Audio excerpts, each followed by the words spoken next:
I'm very excited to introduce one of the most influential people in my life. Not only has she taught me to be kind and welcoming, but she's also taught me the value of travel and learning from other cultures. She's my mom. This is Susan Valencia. Welcome, Mom. Thank you, honey. So, can you tell us a little bit about what's going on in your life today? Sure. So, since the pandemic began last March, I had to retire in June. And so, after 30 years of working at the University of Nevada, Reno, I've taken on retirement. And so, I'm adjusting to that. I'm working on some projects like an online program, Mm-hmm. do some kind of online program, and I'm doing a lot of puzzling, and most importantly, I'm finally able to organize and make a nicer home because I kind of let it go for so many years. So that's what I'm doing. Oh, I'm also a grandma for the last year. Congratulations. Thank you, and I've been getting to see my granddaughter and playing with her and learning and remembering how it was having little children. Oh, that's awesome. She does bring a lot of joy to our lives. She does.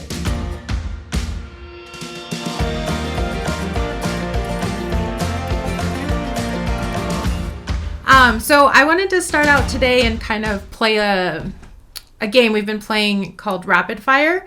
So I'm going to ask you some questions. I'm going to set the timer for 1 minute and just do your best to answer the questions as quickly as you can. All right?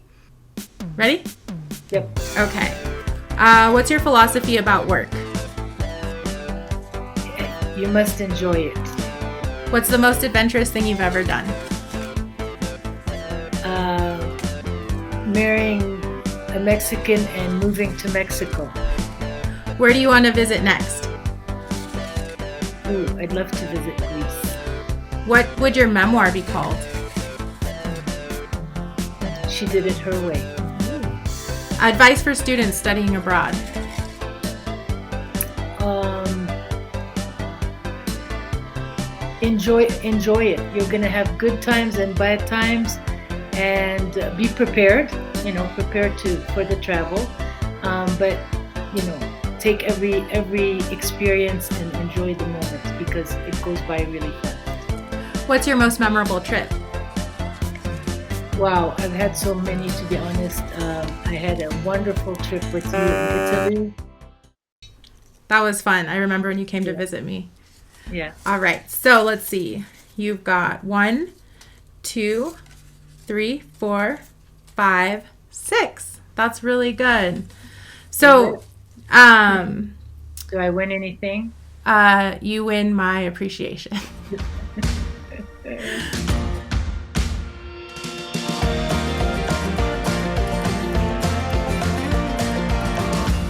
When you were younger, did you see yourself becoming an English teacher, or what were your You know, aspirations? that's a great question. I actually didn't see myself becoming an English teacher Mhm. per se. I think I always thought I'd become a teacher or a nurse. My mom was Mm-hmm. a nurse and I wanted to be a nurse. But after volunteering in a hospital, I found out that, you need a stronger, I don't know what to call it, a stronger heart or Strong stomach. it was a little hard, a stronger stomach. Yes. I love to help people. And Mhm. so I thought, at first nursing was going to be it. But when that didn't pan out, I also took I thought social work was another thing. So something that dealt with people and Mhm. helping, that was always my dream. But then I was also very athletic and liked to play more than study. Uh huh. And so when I got to college, my aunt was a PE professor, Oh, okay. Yeah. physical education. So I thought, oh, great, we can do that and make, and have a career in that. So my bachelor's was in physical education. And then what happened was I had to do an internship. I was very young when I graduated. Mhm. Um, and just did not see myself, you know, teaching PE with high schoolers Mm-hmm. because, you know, the age difference was not that different. Mm-hmm. And I don't know, it just did not feel right. Plus, my father had said, you've got to do a master's degree. Okay.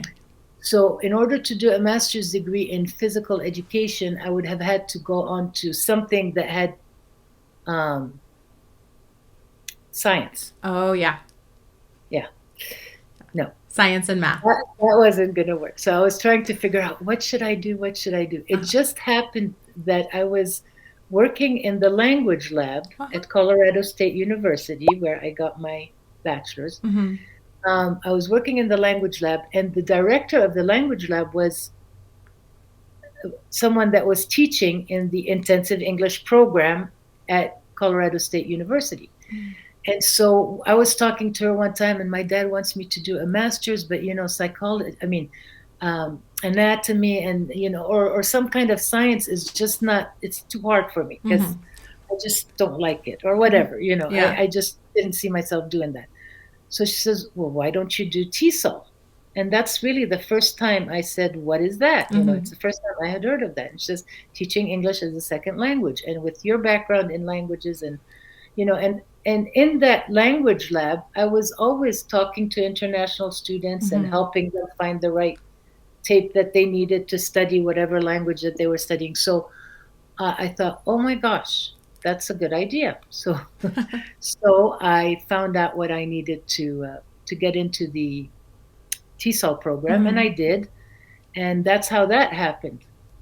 What was interesting though about it is I was surrounded by students who had actually gone off after their bachelor's degree and worked with the Peace Corps Mm-hmm. or somehow worked abroad teaching English as a second language. And so when they came back, first of all, my cohorts were a little bit older than I was, Mm-hmm. and they seemed to be a little bit more mature or understood more about the field Mm-hmm. just from the beginning. And so it was kind of a little bit of a struggle for me to go through the program, but I made it, Mm-hmm. and I'm glad I did. I'm glad I did because it's, how I said my philosophy about work is enjoy it. Yeah. I really don't understand when people say, oh, I hate my job, I want to find another one. Because I've Mm-hmm. always, no matter what I've done in that environment, Mm-hmm. I've enjoyed it. And so I feel like lucky about that. Yeah. That's so awesome.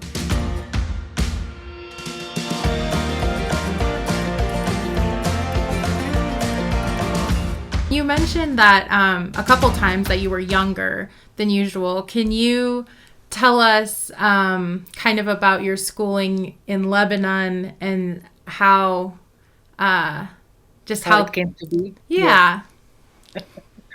So this is a fun story because, like I said, I never was one to be academically oriented and in Lebanon, we went to a French school, and it was a French system. So we Mm-hmm. had 13 grades actually before we graduated.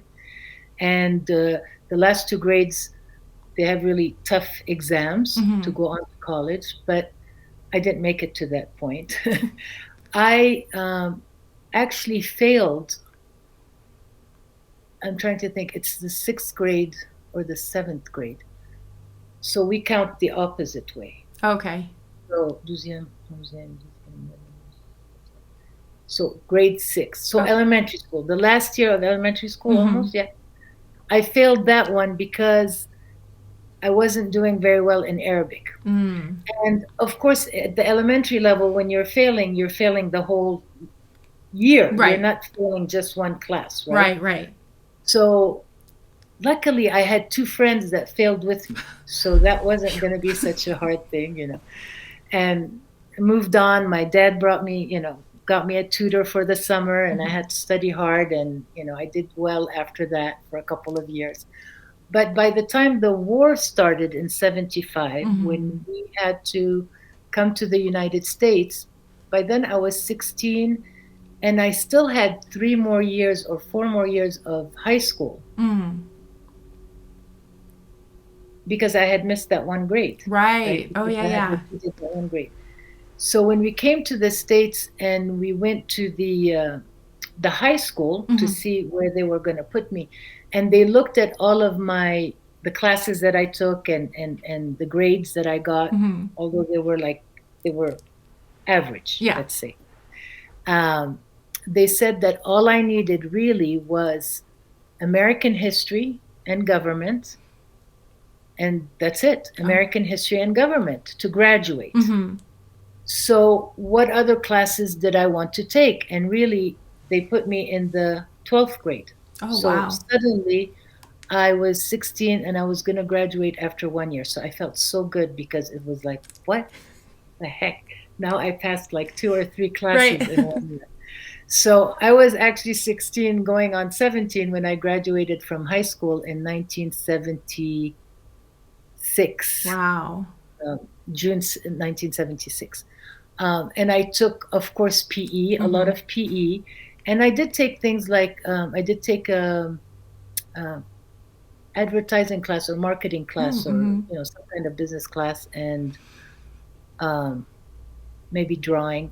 I remember there were easy classes because I didn't want to do too much, and but did Yeah. the history and the government, and yeah, Wow. so graduated at 16, joined my sister in college, and yeah, had a great time. But I actually was, to be honest, unlike my sister, um, Jeannie read a lot Mm-hmm. and did a lot, and so she was really her language was, I think, a little bit better, and so that's why she was able to go into journalism. And Mm-hmm.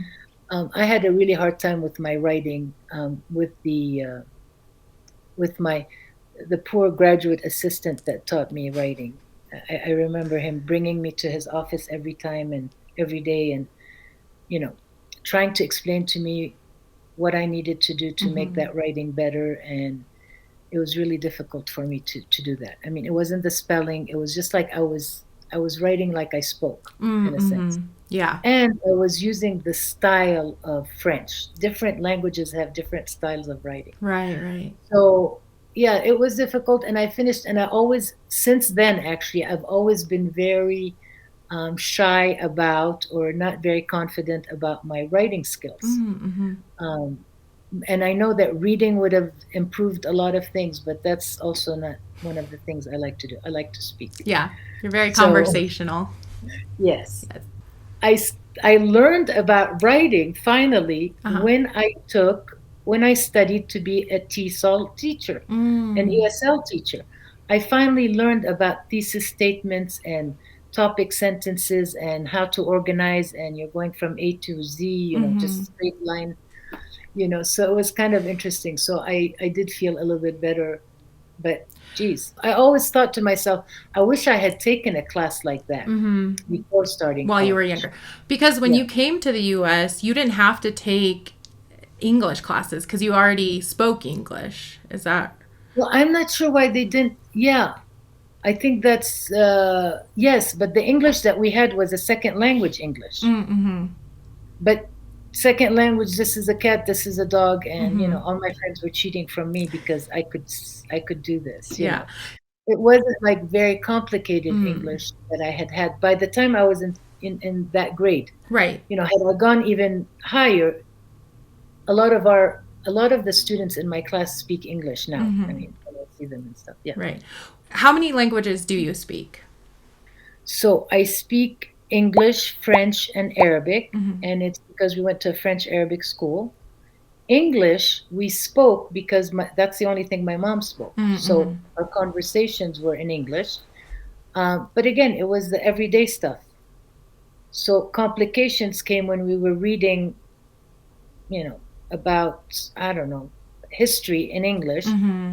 There was a lot of reading in English that, I personally, vocabulary was another difficult part for me, but it was fine. Then when I came to the States, that was kind of an interesting thing. We tried to take French, but our level was a little bit higher than the highest level of French. Oh, okay. So I ended up taking Spanish, Oh, okay. Yeah. and my sister Ginny took German. Mm. And so we had this fourth language. Very cool. And then, yes, and then it just so happened that I married a Mexican, and Mm-hmm. so went to Mexico, where you were born. Mm-hmm.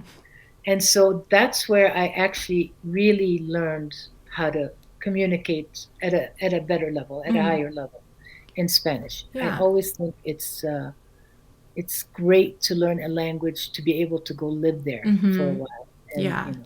so There's so much yeah. value to that that you just can't get from a classroom. Hmm. Yeah. And really, just knowing these four languages, what's interesting is the Spanish and French. I realized got me to really. I understand Italian if people Mm-hmm. speak slowly enough, and I can't say much because there's interference Mm-hmm. from Spanish. But I went to many countries actually, and like Turkey, Mm-hmm. they don't speak Arabic, they speak Turkish, but because of the religion, the Muslim religion, they have a lot of expressions Mm-hmm. that are Arabic or that are very similar, so I could kind of understand it. You know, German, more or less, but a lot of the if you read it, you can Guten Morgen or whatever they say. You Yeah. can kind of figure it out. The one place I had such a hard time, and I finally understood what students were going through, was when I went to Japan, Mm-hmm. because I had absolutely no reference point, Mm-hmm. either in writing, like even if I read the signs, they didn't mean anything. Mm-hmm. If I heard it, it meant nothing. That was really interesting. Yeah. Going to Japan was maybe that was the adventure actually. Yeah. Yeah, That is. that was Um, the second adventure.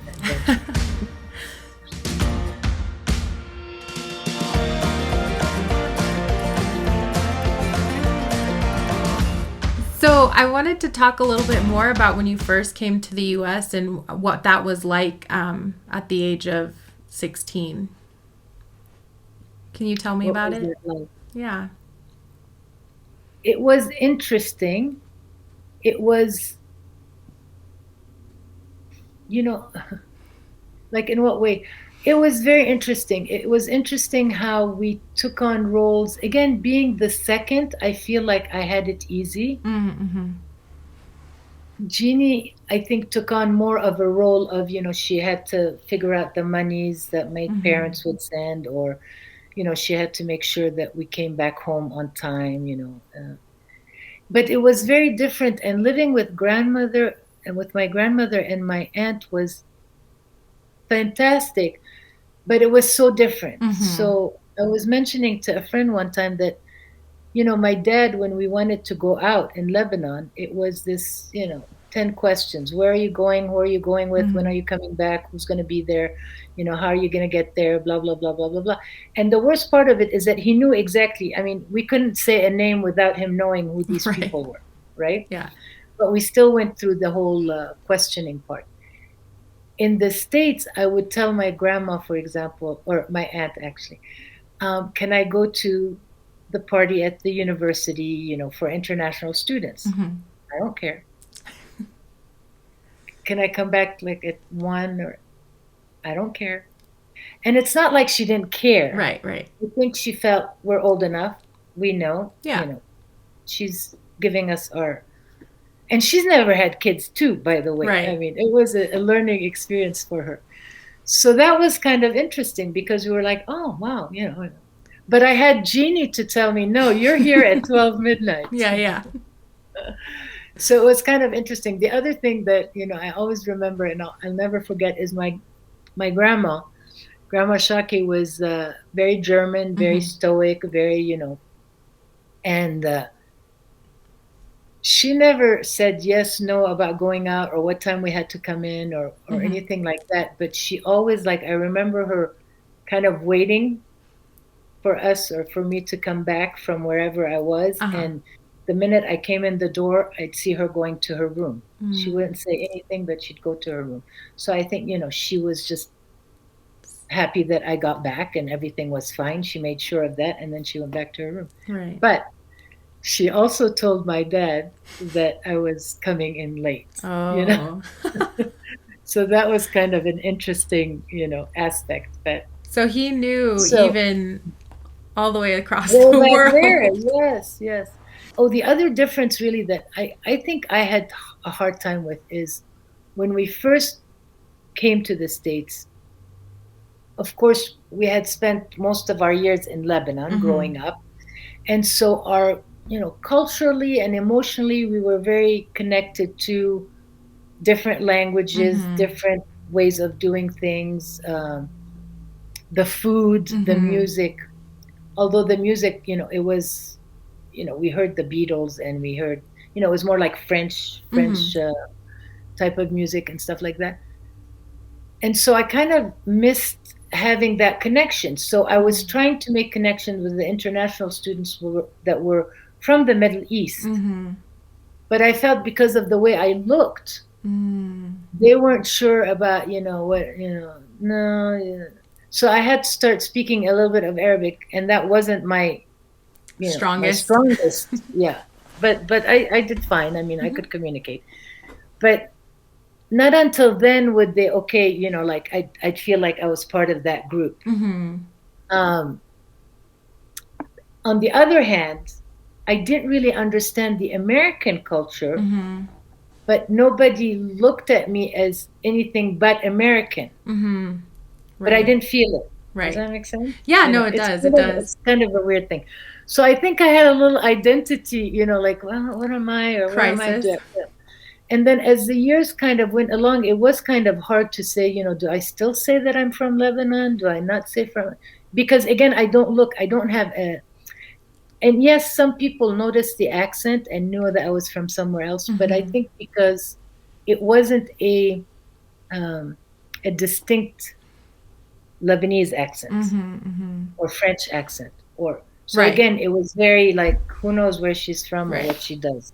So you could have But been whatever or whoever you wanted to. exactly, well, in a sense, I could have, right? Yeah. But you get kind of like that's my country, and I'm like that, Yeah. But nobody cares because you don't look like you're. So nobody's going to ask or anything. Right. But this is why I think I had more. I think I stuck more to like international students in Mm-hmm. general because I think I felt more like what they were feeling or what they Yeah. were going through and learning another culture and stuff.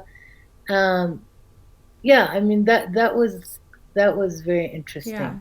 So Yeah. when growing up, because I remember when we went and visited Lebanon, it was so interesting to see somebody like respond to you when you started speaking Arabic because I think they didn't expect you to speak Arabic. That was kind of later in life. How was it when you were in school? Did you kind of have a similar, I don't know, not Experience. knowing where you belonged or how does that? No, that was the funny thing. I mean, we didn't,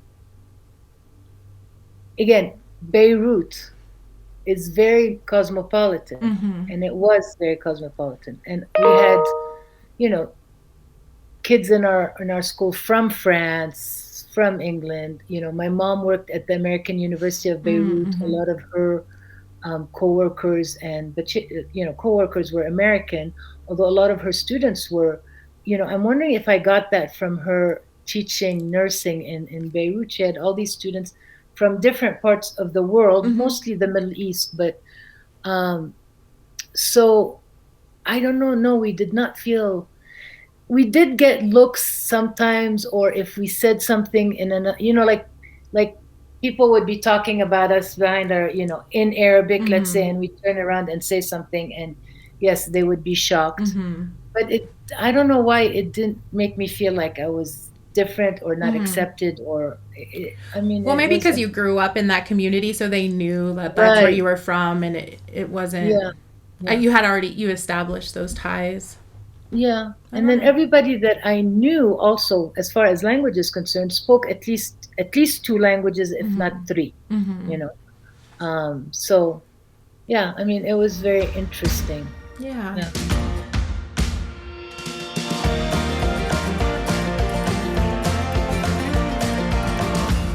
So when you dream, what language do you dream in?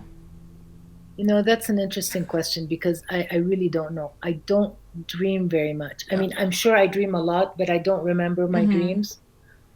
And people have asked me that from the beginning until now. I really don't know. I mean, usually there's not much conversation in my dreams. Really. I mean, Right. it's like there's not much conversation. The one dream I remember recently was maybe because I did surgery and I was under like anesthetics, Mm-hmm.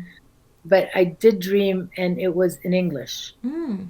I remember that, Yeah. but yeah, I don't know. Yeah. Yeah. But when you start getting a language is when you start laughing at jokes. I know Oh, that kind of makes you, then you get to the point where you can say, yeah, I know this language. I It's get not it. such a, mystery. So, what does that say about me if I don't get sarcasm? Do I not know English? Just kidding. Yes, actually. Yeah. No, sarcasm in different languages is different also. Mm-hmm. I don't think Americans are as sarcastic unless they're angry, Mm. is what I learned. But we have a lot of sarcasm. I mean, yeah. It's fu- And what's interesting is that how different cultures will what's the word? Like how some words and some expressions mean something different in a mm-hmm. different culture. I mean, in other words, if I'm called fat in the United States, I'd probably punch the person who said that I was fat, right? Right. But in Mexico, it's like everybody's a gorda Mm-hmm. or It's almost a term of endearment, from what it is I. a term of Mhm. endearment. So it's kind of funny. So why did I say that? What did you say I that was talking made me about think sarcasm and just the that's differences and sarcasm? different levels. Yeah, people. I mean, I think people. You know, I do a lot of jokes and I'm very sarcastic a lot of times, but not to be offensive, but Mm-hmm. I think it's funny. And yeah, I've gotten the reaction where actually Americans don't appreciate it or don't are not sure where I'm going, so I have to kind of explain. Well, I Mm-hmm. was joking. Whereas in some internet, like Middle Easterners will get me with some of them, and then Mm-hmm. um, yeah, Spanish speakers will get with others. Do you know what Mm-hmm. I mean? Because I think it's very cultural, the way you do a joke or Mm-hmm. what kind of a joke, the way you say a Right, joke. right. Like the delivery kind of also Yeah. matters, and yeah. Mhm. No, I was just thinking because I can be so literal with things. Like I know when I was younger, I was very literal, but even now that sometimes I I take sarcasm as negative at first, and then when I realize they're just being sarcastic or they're joking, I'm like, oh, okay, I can. Yeah. Haha, you weren't being literal. Okay, now I'll laugh like a robot. That's Just kidding. funny. Yeah, that's Yeah. true.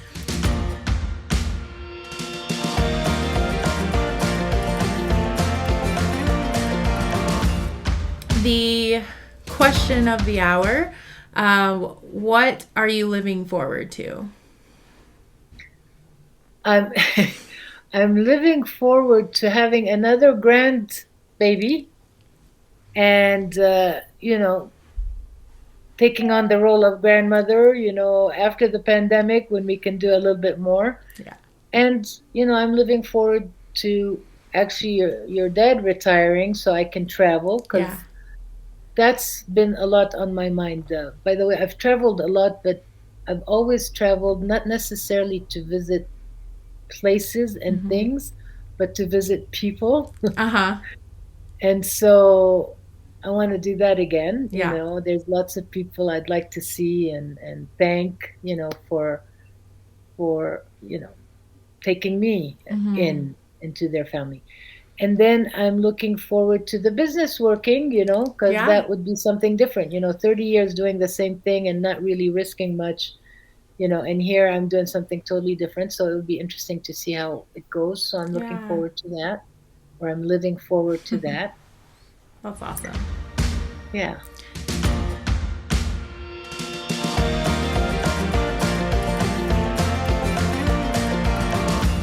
And what do you love about now? About yourself and just life? You know what I love about now, and I'm going to bring up another topic, which is, you know, the pandemic Mm-hmm. being a crisis. So I went through two crises Mm-hmm. in my lifetime. At 16, the civil war in Lebanon, Mm-hmm. and this time, the pandemic at 60. And in both cases, I feel like I've been lucky Mm-hmm. and blessed that I haven't been affected by both tragedies, really, Mm-hmm. as much as other people.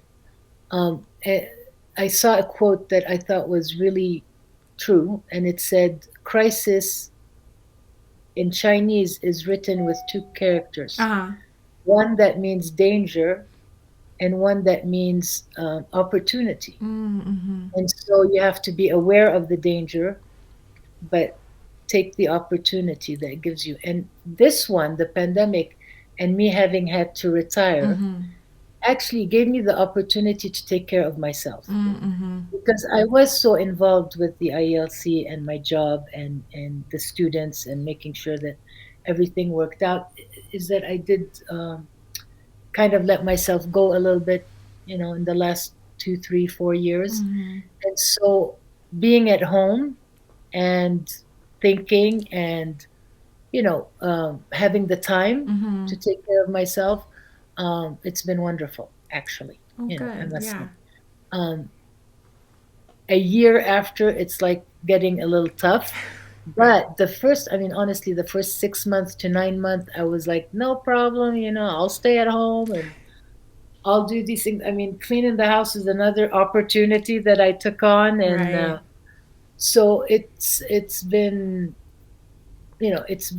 fine, and I love it, and I'm embracing it, and Mm-hmm. I just hope it lasts until I finish cleaning because if I start traveling and doing other things, I'm not gonna finish the house. So Well, can you no, please finish that's it quickly? Because I don't want this pandemic to last till you're no, done. that's it's been Don't a take little your bit. time, please. But yeah, it's opportunity. It's yeah. I just hope that the ones that really are suffering get Mm-hmm. help, and I try to. I don't know how I can help, but Yeah. it's. I mean, I know it's really bad for some people, Mm-hmm. and I wish them the best, and I hope things get better. But Right. Right. um, yeah. Yeah. That's so awesome. Thank you Mhm. so much for just sharing your story and your tips on language and travel and studying abroad. Thank you. Thank Yeah. you for doing this. Yeah. Yeah, it's been really great to have you. Thank you, and Yeah, thanks, love you. Mom. Love you too. Bye bye.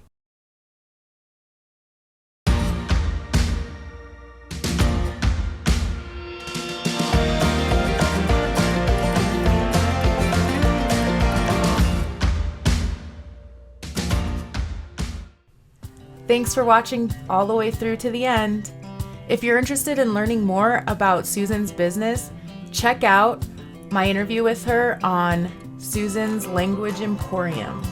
Or if you want to know what it's like to live in Mexico and learn Spanish, check out the interview I had with her about that. If you're interested in knowing what she did for 30 years, check out my interview with her on the Intensive English Language Center. Otherwise, if you could click like, subscribe, or share, that would be really helpful. Hope you have a great day.